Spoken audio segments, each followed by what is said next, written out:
is fun. Like, you get to learn stuff that has done in the past, and it's like coming back to life.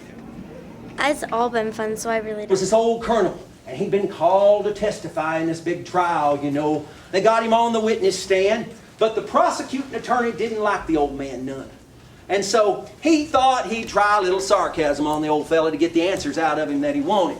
So he started out with the old man. He said, "Sir, can you tell this court if you ever commanded a regiment in the army?" And the old colonel on the stand, he said, no, sir, I was never in the military."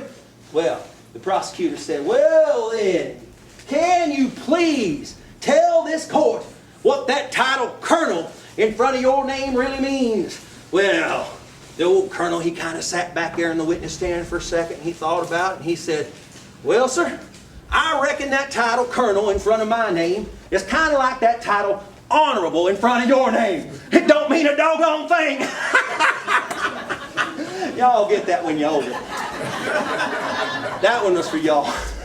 That's what you call a lawyer joke. Something else that happened to me about this same time that I didn't think too much about kids, but boy, it'd have a big bearing on me in the years to come. I was just walking down the road one day there in Corbin, you know, and this fella owned a hardware store. He waved me down, and he told me that he had something that he wanted to show me, some kind of newfangled gizmo. Well, I went into his place there, and you know what it was? It was this pot. It had like a wood handle on it and a little steam escape valve on the top. Y'all know what that was? I bet some of you do, don't you? It's a pressure cooker. Sure was. Well, you know what this goomer told me? He told me you could cook green beans in that pot in 15 minutes. Ha! 15 minutes! Now, you men folk don't know nothing about cooking, except me. These ladies will back me up on this, though. Ladies, if you cook green beans the right way, like I do, and you no doubt do in your own home, it'll take you all day to cook them, won't it? Just about. That's right. Well, you know what I did? I bought that pressure cooker, and I took it home, and I got me a mess of green beans and made up in that thing. And kids, I'm here to tell you, they was just as good as if you cooked them all day long. They sure were. Now that got me to thinking, if you can make vegetables in this thing, I wonder if you can make meat in it. See, over at the cafe, fried chicken ain't got to be our most popular dish, right? But if you make fried chicken the right way, ladies, back me up on this, if men both are clueless. If you make fried chicken the right way, which is the pan fried, it'd take you 30 minutes, right? Well, that's too long for most people to wait for their lunch or their supper, you know. Well, tell you what I did. I got me some chicken, herbs and spices. I heated up that thing, you know, and put some grease in it.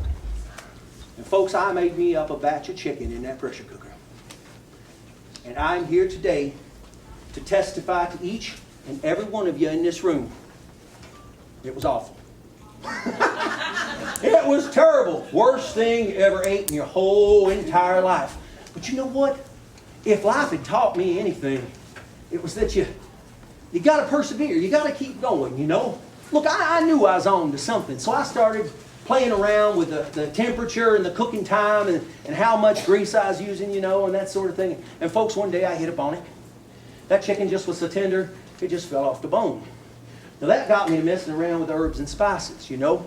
Every day I'd try a little of this, maybe a little less of that. One day, I found the perfect recipe, the perfect combination of 11 herbs and spices that just made that chicken the best thing you ever ate in your whole entire life.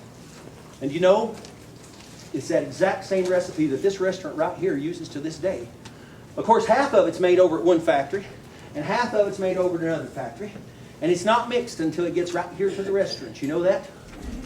You know that? And it's all just stuff you have at your very own home, up in your cabinet there, your mama's got in the spice cabinet, you know. Of course, I know what that secret recipe is, and I've got it locked away here. But do you know that Kentucky Fried Chicken, the company, they've got that original recipe written on a piece of notebook paper, by me, of course, signed by me in pencil. You know they've got it locked up in a safe down there at Kentucky Fried Chicken headquarters? And that any time, only 2 people in the whole company know what's written on that paper. Can you believe that? Kids, I think of that moment right there as being when Kentucky Fried Chicken was really born. After a while, Claudia, she started staying right back over here because we'd moved here to Shelbyville by that time. She started staying over here to mix up the flour and the seasoning, you know, and I went it alone. Folks, I'll tell you, there was an awful lot of long days, long nights too. Now I want y'all just to look at me here now for a minute and listen to what I'm saying. Put yourself in my place. I was pretty near 70 years old, driving all over the countryside and sleeping in the back seat of my car at night so I wouldn't have to pay no motel bill. Perseverance, kids. Sticking to it, even when it gets hard, especially when it gets hard. Sales came, slowly, but they came. And by, around 1958, you know, we had several dozen restaurants selling our product. Well, by 1961, folks, there was 600 restaurants in the Midwest, all with great big old signs outside of them that said, "Now serving Colonel Sanders Kentucky Fried Chicken." The company was getting big, a little too big. See, back in those days, I just worked on a handshake. There was no contracts between me and nobody. And when a restaurant would sell a whole chicken, I would get a nickel from each chicken, even though they get several meals, you know, several dinners from it. But you know, them nickels really start adding up. And them companies, them stores and Kentucky Fried Chickens and so forth, they would send me checks, and I would keep them in my pocket. Sometimes all wadded up. I didn't know what was coming in and what was going out. Because, folks, here's the biggest secret I'm going to let you in on today. Are you ready? Listen closely. See, Colonel Sanders ain't no businessman. I ain't. Colonel Sanders is a salesman.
Everybody root for the Dodgers. It's a shame, for it's 1, 2, 3 strikes around at the old ball game.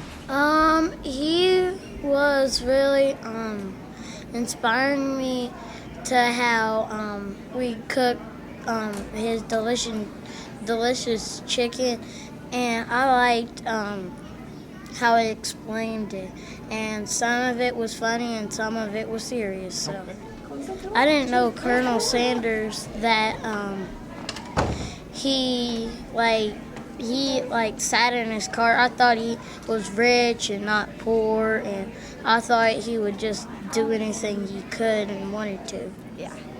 Like, you don't get to learn about as much stuff as you do in school because you can't, listen to them about, their personal experience. Well, the first day was fun because we got to do a lot of crafts and we got to speak to a lot of people.